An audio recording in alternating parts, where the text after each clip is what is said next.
Gini Bang Deni, para ilmuwan itu membagi pengetahuan ada 3 kelompok besar pengetahuan.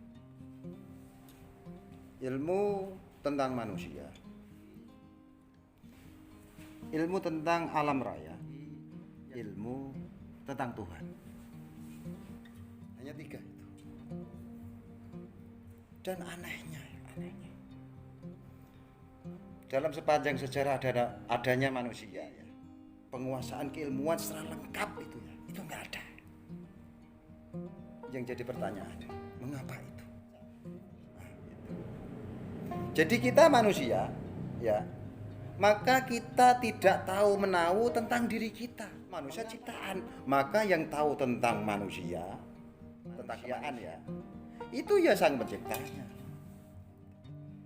Kita teramat tidak tahu tentang diri kita. Nah, ketidaktahuan diri kita ini berbahaya, Bang. Berbahaya. Hidup ini terus berjalan. Itu kalau nggak tahu arah, ya, itu berbahaya atau enggak? Ini berbahaya. Memang ketika dia belum menyadari, ya, belum menyadari ketersesatan, menyadari ini dia tidak terasa kalau dirinya bahaya. Tapi setelah kematian menjemputnya, perjalanan sudah sampai, dia baru tahu kalau dirinya selama ini tersesat.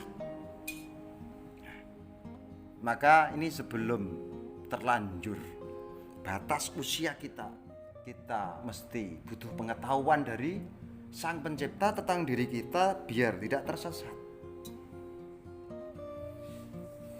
Di saat itulah kita butuh pengetahuan langsung dari Sang Pencipta. Tentu pengetahuan ini diamanatkan oleh seseorang yang kita sebut sebagai seorang Rasul.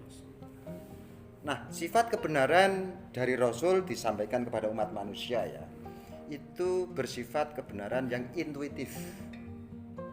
Intuitif itu gini, kita tidak akan bisa meng-cross check secara logis. Ini kebenaran seseorang ini dari Tuhan atau enggak sih? Gitu loh ya.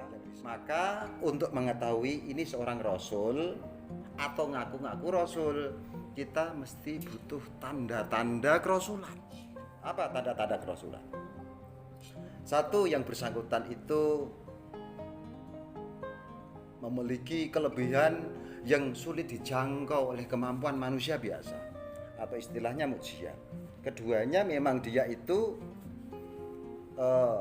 berterus terang. Kalau dirinya seorang Rasul itu dia harus ada keterus-terangan. Itu ya. Jadi kita butuh kebenaran dari Sang Pencipta, lalu Sang Pencipta memberikan amanat kepada Rasulnya, baru kita meng-cross check. Ini Rasul benar atau tidak, ya toh? Kita pelajari tanda-tanda kerasulannya. Nah gitu loh. Ceritanya kan kita ya mau tunduk kepada Sang Pencipta atau mau tunduk kepada Sang Penciptanya diri kita atau loyalitas hanya terlahir dari trust, kepercayaan. Lah, seseorang yang layak kita percaya kalau sehubungan dengan Tuhan, itulah kita harus tahu konsep otoritas.